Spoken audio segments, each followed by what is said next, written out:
Hola chicos, Génesis 3, donde vamos a empezar el capítulo 2 del libro del Génesis, que empezará, veamos, con el final de la creación, con ese séptimo día.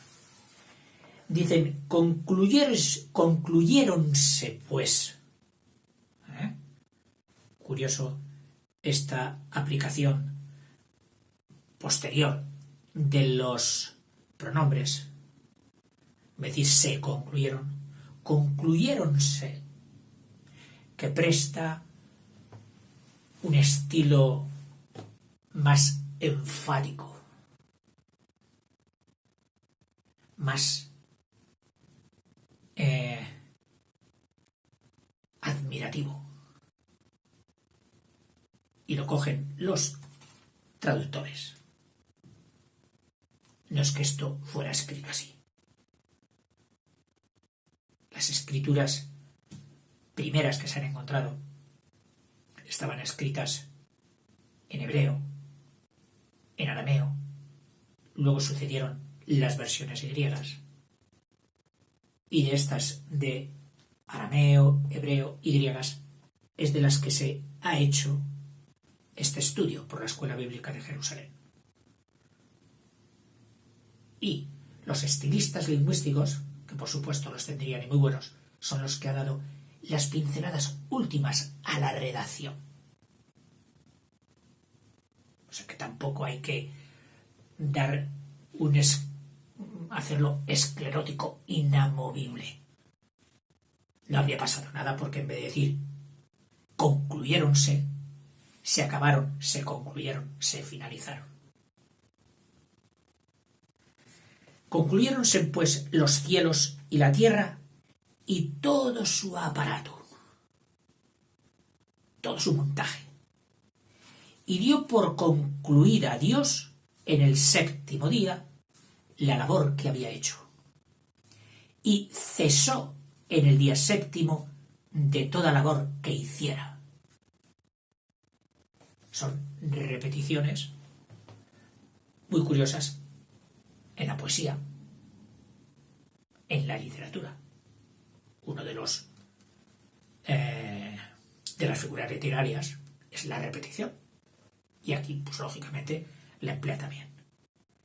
Repetición que siempre estuvo muy presente en los primeros textos, en las primeras canciones, y en las últimas, que cuando cogen un estribillo, submarino es, amarillo es, submarino es, y dale que te pego y pego que te dale. O sea que de repetición no podemos hablar. Y bendijo Dios el día séptimo y lo santificó. Lo hizo especial, lo hizo santo, lo hizo sagrado. Porque en él cesó Dios de toda la obra creadora que Dios había hecho. Y lo vuelve a repetir, no te olvides, de toda la obra creadora y que Dios había hecho.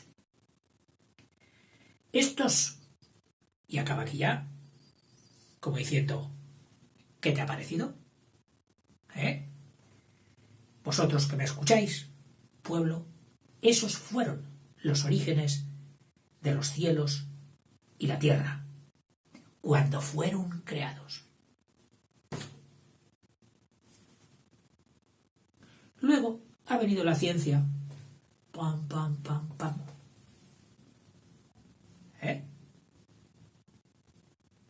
Pisando fuerte unas veces, arrepintiéndose otras, matando incluso a veces a los innovadores que se habían permitido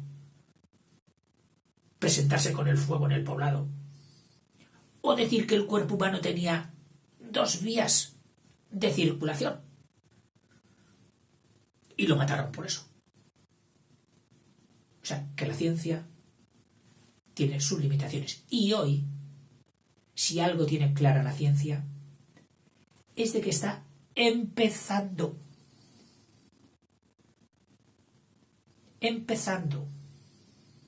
Es tan poco lo que se sabe que prácticamente, como diría Sócrates, no sabemos nada.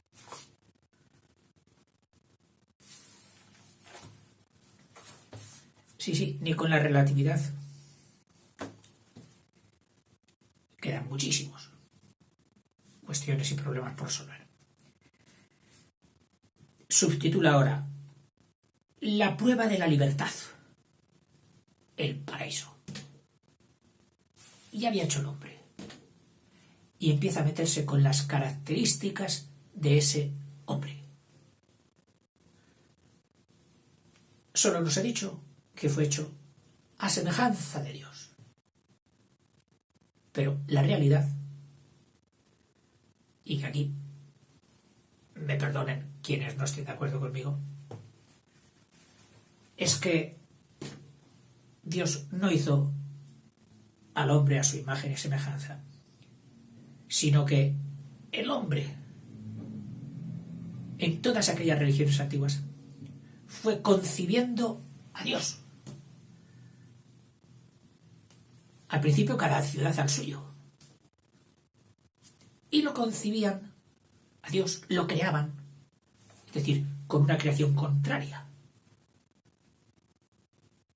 El hombre creaba un Dios. ¿Y cómo hacía ese Dios? A su imagen y semejanza.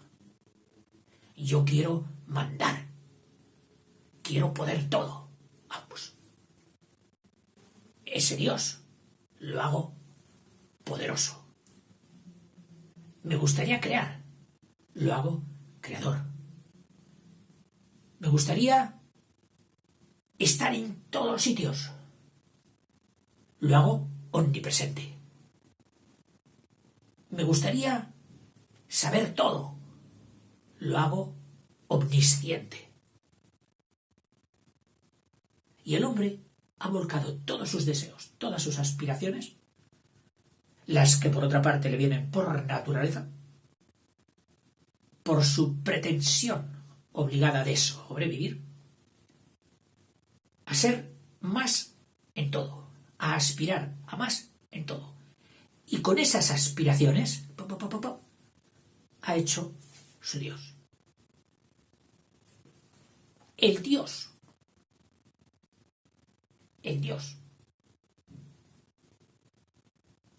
No lo podemos hacer los humanos.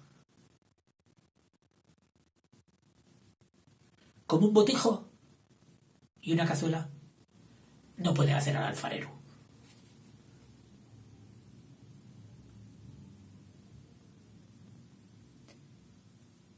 Conocimientos de Dios. Sus obras. La naturaleza. Lo demás, pretensiones, espéculo, espejo, semejanzas de nuestras aspiraciones, de nuestras formas de vida. El ser más respetado de los hombres, el Padre. Pues Dios es Padre. Y en algunos sitios en los que mandaba socialmente el matriarcado, Dios era madre. Pero la realidad es que tanto lo de padre como lo de madre trasciende a ese Dios. Un Dios que existe. Ni siquiera, diría yo, podemos adjudicarle ese verbo. Porque ese verbo es un producto nuestro. El ser, el existir son conceptos nuestros.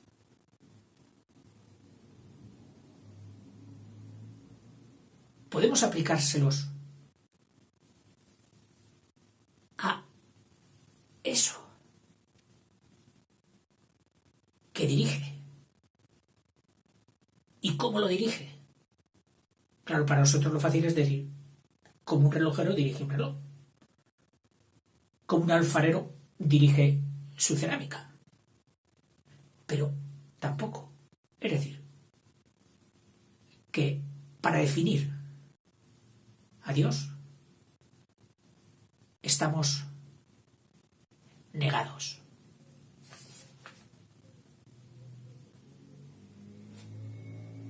¿Cómo actuar? Ah, eso es lo que te preocupa. O sea, ¿quieres un Dios para actuar así o de la otra manera?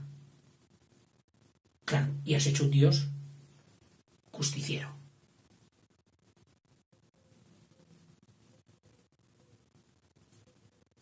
Muy bueno. Los mejores sentimientos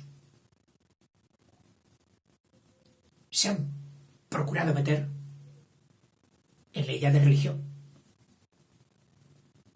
Pero fijaos que hay muchísimas contradicciones entre ellas. Que no es un sentimiento unánime.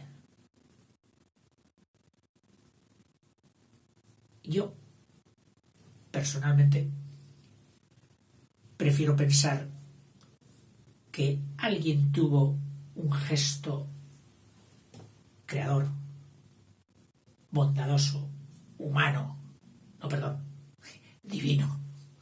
¿Ves? Y que lo único que espera de mí es que respete, ayude, aliente, reme a favor de lo que él me ha dejado alrededor.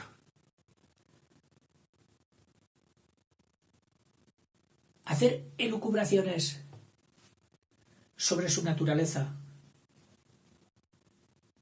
que en definitiva solo van a ser repercusiones de mi propia naturaleza, de mi forma de pensar, no me seduce la idea.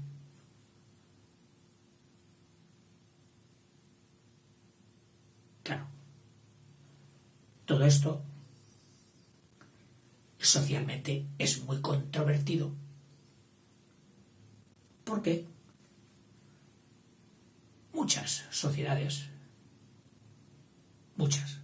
se rigen por principios religiosos. Y lógicamente habrá una resistencia a que ese establishment de esas sociedades quedase diluido.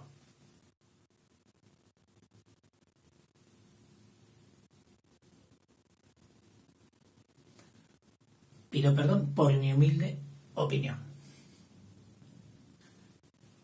Voy a seguir.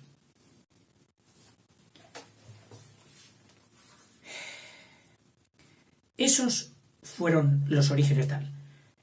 El día en que hizo Yahvé Dios la tierra y los cielos, no había en la tierra arbusto alguno del campo. ¿Ves? Ahora empieza a recontarlo. Retrocede. El día que Dios hizo la tierra y los cielos, no había en la tierra arbusto alguno en el campo. Y ninguna hierba del campo había germinado todavía, pues Yahvé, Dios, no había hecho llover sobre la tierra. ¡Qué detalle! Científico. La lluvia hace brotar la tierra. Ni había hombre que labrara el suelo. La agricultura, que fue la clave de la superpoblación y del surgimiento de las primeras ciudades e imperios.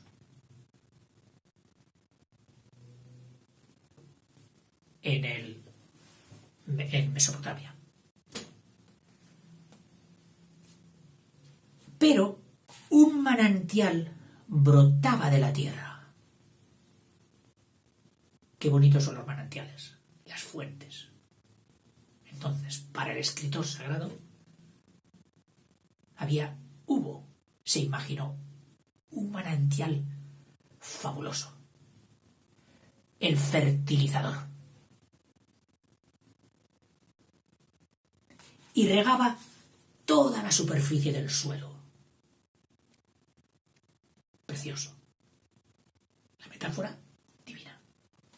Entonces, Yahvé Dios formó al hombre con polvo del suelo. ¿Ves? Otra vez. Aquí no nos dijo cómo. Ahora sí. Se mete a precisar. Con polvo del suelo. E insufló en sus narices, por donde ellos veían que entraba y salía un fluido, y que cuando ese fluido dejaba de salir y de entrar, de fluir, era la muerte. Luego el fluido, el flujo, era la vida. Por eso Dios, para insuflarle la vida, le dio el fluido vital, la respiración. Insufló en sus narices aliento de vida y resultó el hombre desde aquel momento un ser viviente. Pasar de inerte, de arcilla, de polvo, de lo que el alfarero hacía. Y esto todavía que era anterior a este documento estaba el sumerio, donde la madre, y ahora no me hagáis recordar, pero lo tengo en los vídeos de Historia del Arte y de la Cultura, la madre tierra había formado con el limo, con el barro benéfico y generador de aquellas tierras fértiles de las vegas del Tigris y del Éufrates, había formado al primer hombre, que no recuerdo ahora mismo si fue uno o fueron varios. Lo podéis ver allí. Luego plantó Yahvé Dios un jardín en Edén, ese sitio maravilloso, ese sitio con el que el hombre siempre sigue pensando. Es uno de los deseos del hombre, encontrar el sitio maravilloso para vivir. Tienes una casa pero estás pensando en otra. Tienes una ciudad pero estás pensando en otra ciudad o pueblo o sitio donde vivir mejor. Es una aspiración. Es nuestro Edén. El escritor sagrado, para él también había un Edén. ¿Dónde? Al oriente. El punto quizás más cándido del día, más bonito en el amanecer, pues por allí debe estar el Edén, donde colocó al hombre que había formado. Yahvé Dios hizo brotar del suelo toda clase de árboles deleitosos a la vista. Qué hermosos son los árboles frutales cuando tienen la fruta puesta. El manzano, el naranjo, todos. Y dice, toda clase de árboles deliciosos y buenos para comer. Y en medio del jardín, el árbol de la vida y el árbol de la ciencia del bien y del mal. Y aquí voy por curiosidad a ver por qué hay un asterisco en vida en el versículo 9.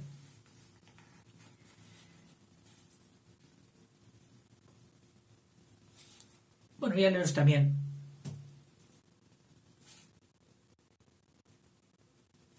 Dice,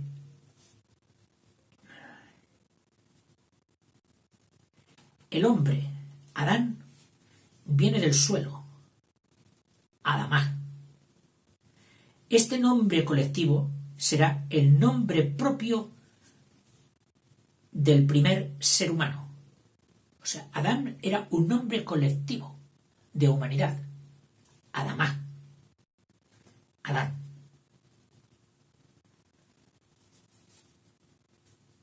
En el 7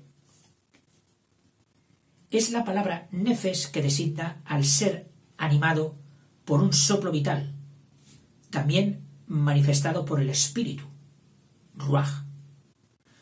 Como jardín, se traduce por paraíso en la versión griega y luego en toda la tradición.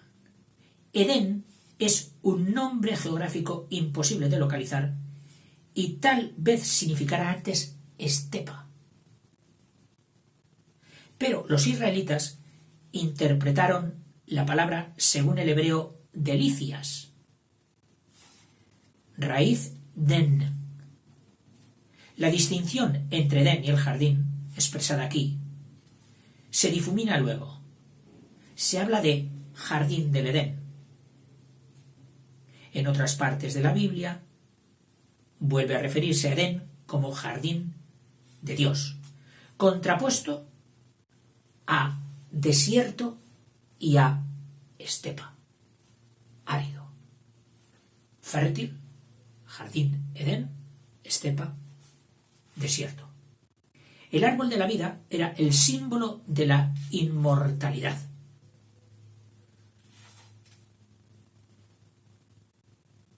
Sobre el árbol de la ciencia del bien y del mal.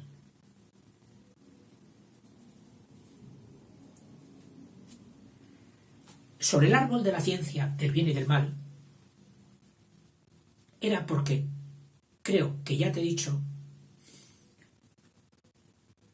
ese árbol era el conjunto, el que daba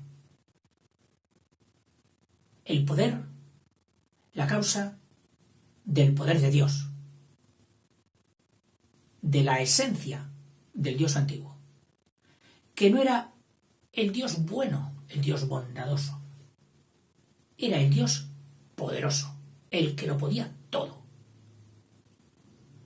Y en el mundo antiguo el poder era puramente poder, sin conectar con el bien y con el mal.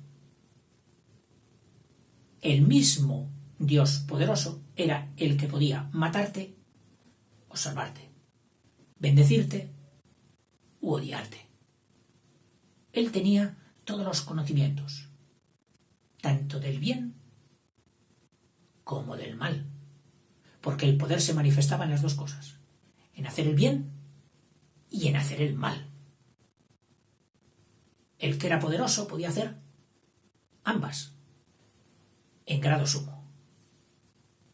Y esa era la idea del Dios antiguo. Luego, con el Testamento Nuevo, se dulcificaría. Pero en el mundo antiguo, el Dios podía ser un Dios bondadoso o un Dios terrible.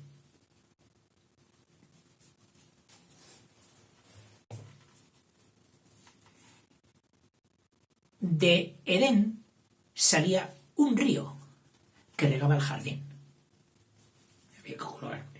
Y de allí se repartía en 4 brazos. Empieza la primera reminiscencia geográfica. La Biblia no es un libro de ciencias naturales, ni es un libro de geografía. Tiene infiltraciones de unas y de otras, y otras muchas disciplinas. Pero no es un libro sobre el que podamos asentar conocimientos exactos de ninguna de las disciplinas. En ese mundo antiguo, todo era metafórico, simbólico, aproximado, pero no tajante, exacto, matemático. Dice, un río se llamaba Pisón. Es el que rodea todo el país de Havilá, donde hay oro. Y sobre sus conocimientos geográficos de esta persona, empieza a montar ese paraíso fabuloso. Para convencer, para que sus paisanos lo entendieran y pudiesen comparar. El oro de aquel país es fino. Allí se encuentra el bedelio y el ónice. El ónice es piedra preciosa y supongo que el bedelio también. A ver, está en el versículo 12. Bedelio, una goma aromática. Una resina aromática. Muy cotizada, tanto como si fuera, como lo podía ser, una piedra preciosa como el ónice. El segundo río se llama Gihón. El primero Pisón, el segundo Gihón. Dice, es el que rodea al país de Cus. El tercer río se llama Tigris. Este sí, conecta ya. Y seguramente que los otros dos quizás también existan. No lo sé, pero es muy posible que sí. Es el que corre al oriente de Asur, una ciudad conocida ya por los israelitas. Y el cuarto río es el Éufrates, los dos, cuya tierra central fue llamada Mesopotamia. Tomó pues Yahvé Dios al hombre y le dejó en el jardín del Edén para que lo labrase y cuidase. Labrase y cuidase. No lo dejó para vivir a la Bartola. Labrase. Labrar era un esfuerzo físico, pero no era un esfuerzo físico repudiado, sino, como muchos trabajos, cuando estás compenetrado con ellos y los sientes, el trabajo es tu diversión, es tu disfrute. Como otras muchas cosas, herramientas incluidas, pueden ser causa de disfrute o causa de sufrimiento. En el paraíso era causa de disfrute. Y Dios impuso al hombre este mandamiento. La felicidad, sabe este escritor sagrado, que nunca era completa, por experiencia. Que a un momento feliz sobreviene otro de angustia. Que a la alegría de nuestros familiares y próximos sobreviene, como es de vital, la angustia de la muerte, de la enfermedad. El bien no podía ser total, no podía ser al 100%. Algo les tuvo que poner Dios para restar un punto. Ese punto que, según la actitud del hombre, podría causar o el bien, la alegría, o el mal y el sufrimiento. De cualquier árbol del jardín puedes comer, mas del árbol de la ciencia del bien y del mal no comerás. Ese solo es atributo mío.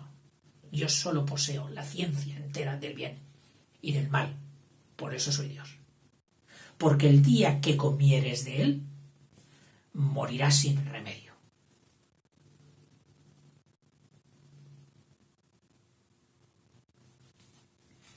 Dijo luego Yahvé Dios: no es bueno que el hombre esté solo. Voy a hacerle una ayuda adecuada.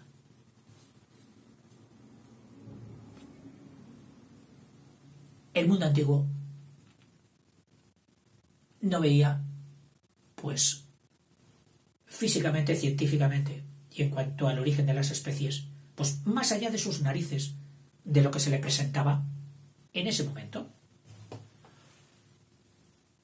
Un individuo fuerte, de mayor estatura, donde la fuerza era importante en todos los procesos de la vida antigua, en la labranza, en la guerra, en la construcción y en todo. Ese ser, el macho, lo veían privilegiado sobre la hembra. con ese sentido primario de las cosas, el mundo antiguo era machista, muy machista. Cuando la realidad biológica es que la evolución de las especies dotó a la bisexualidad, a la especie bisexuada en diferentes individuos, como mejor para lograr una supervivencia y por lo tanto la fortaleció e hizo que de aquel congénere anterior seguramente a cualquier homínido hermafrodita, es decir, bisexuado, se fuera decantando uno hacia la creación, la procreación, y otro hacia la asistencia. Bien pensado, la función más importante habría sido la de la procreación, es decir, la destinada a la mujer y no al hombre. El hombre solo habría sido su proveedor, su despensero, su protector. Pero en el mundo antiguo, el tamaño, la fuerza, se imponía. Y hacen un contexto y una explicación también de la creación totalmente machista, donde al hombre había que buscarle una ayuda. No. Mirado científicamente, es a la mujer a la que Dios le habría buscado una ayuda, que sería el hombre. Pero no nos vamos a meter ahora con diatribas feministas y machistas, que dan chistes muy buenos. Pero vamos, que la igualdad hoy está más que vista en todos los campos, salvo en el de la fuerza física, que cada vez es menos necesaria a medida que la vida se hace más técnica. Hoy un camión de 200 toneladas o lo que sea lo puede llevar un hombre hasta un niño, si por fuerza física se tratara. Ya la fuerza física nos ha abandonado. Deberemos ir a la fuerza mental, a ese cerebro que a veces tenemos virgen, sin cultivar. Ahí es donde tenemos que ir. Pero bueno, era lo que había, aquella observación simplista de que uno era más potente que el otro y por lo tanto uno debía ser el importante y la otra debía ser una ayuda, una compañerita. Dice, pone en boca de Dios, dice, voy a hacerle una ayuda adecuada. Y ya ve Dios formó del suelo todos los animales del campo y todas las aves del cielo y los llevó ante el hombre para ver cómo los llamaba. Angustia lingüística, semántica, la gramática, la homonimia, la sinonimia y todos los capítulos de las lenguas. El hombre no entendía en aquel momento cómo cada cosa tenía un nombre y diferente. Y sin haber diccionario, eso había que arreglarlo. Eso había que arreglarlo. Claro. Y más que andar con el origen de las lenguas y con todo esto y cómo y las raíces y todo. Dios mío, menudos estudios lingüísticos que hay y filológicos. No se los vamos a exigir. Lo fácil era coger al súper de la creación, al superídolo de la creación, que era el hombre, que era el macho, y hacerle pasar por ahí y desfilar todos los animales, tú te vas a llamar tal, tú te vas a llamar león. ¿Por qué? Porque quiero yo. Tú te vas a llamar, qué sé yo, gacela. Tú te vas a llamar cobra. Tú te vas a... Y ya está. Mira qué fácil hemos arreglado lo de los nombres. Para que cada ser viviente tuviese el nombre que el hombre le diera. No en vano, seguramente le habría observado que un mismo animal se llamaba en unos sitios de una manera y en otros sitios de otra manera. Y aquello le debió dejar un poco confundido. El hombre puso nombres a todos los ganados, a las aves del cielo y a todos los animales del campo, que dentro de la realidad subyace una cosa cierta, y es que el animal no se llama a sí mismo. Al animal se le llama. ¿Quién? El hombre. Luego el hombre es el que le ha puesto el nombre. El animal no sabe ni cómo se llama. Luego, pues mi perro sí, le digo, Toby, ven, y viene. ¿Sabe cómo se llama? No. Ha asociado la palabra Toby a tu persona y a tu deseo de que vengas. Y él viene a recoger la caricia que le gusta o el alimento que tú le vas a dar. Pero él no sabe que se llama Toby. El hombre sí. El hombre sabe que él se llama Toby. Consciencia. Y a todos los hombres y animales del campo. Mas para el hombre no encontró una ayuda adecuada. Entonces Yahvé Dios hizo caer un profundo sueño sobre el hombre. Texto patrón de los anestesistas.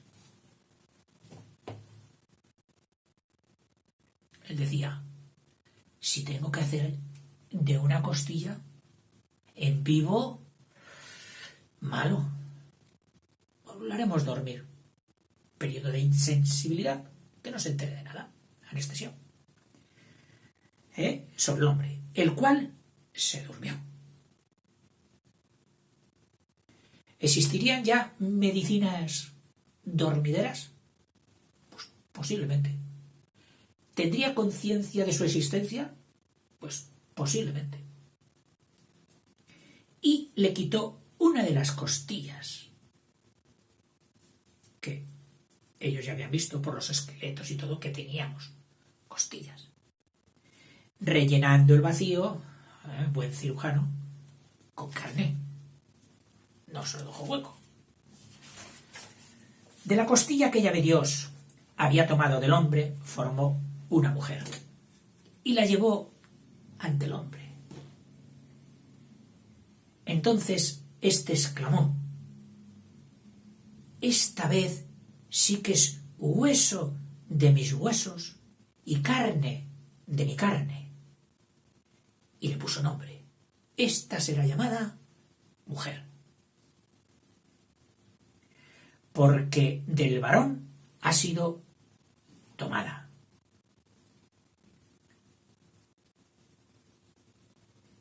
A ver, por curiosidad, el asterisco de mujer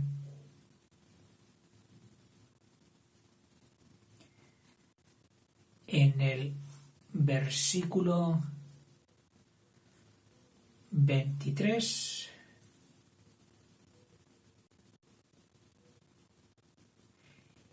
el hebreo juega con la palabra is, que sería hombre, varón, y su femenino Isá, mujer. Y a la letra, varona. Varón, varona. Isá. Eso era en hebreo. Luego, claro, traducido al castellano, hombre, mujer. Por eso, y ahora, el autor, el escritor,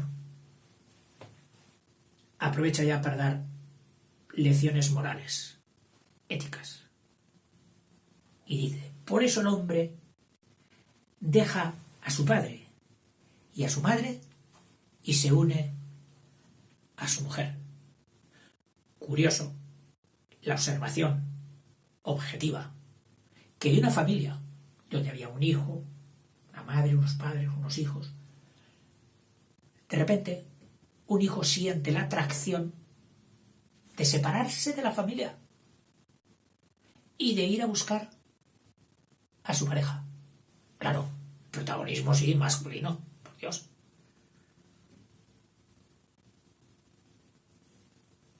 Y todavía colean conductas de que el hombre es el que ha de dar el paso y es el que ha de elegir a la mujer. Bueno, era contexto machista. No, los dos pueden tener la misma actitud libre, consciente. Por eso el hombre deja a su padre y a su madre y se une a su mujer y se hacen una sola carne. El vínculo de hombre-mujer. De esa pareja que sí que es natural, hecha por la naturaleza. Estaban ambos desnudos, el hombre y su mujer, pero no se avergonzaban uno de otro. Viene aquí ya el asunto del pudor, de los vestidos. En fin, viene otro epígrafe ahora que yo querría dejarlo ya para el próximo vídeo. Me da la sensación de que te estoy dando la paliza. Voy a hacer que te tomes un respiro. Hasta luego.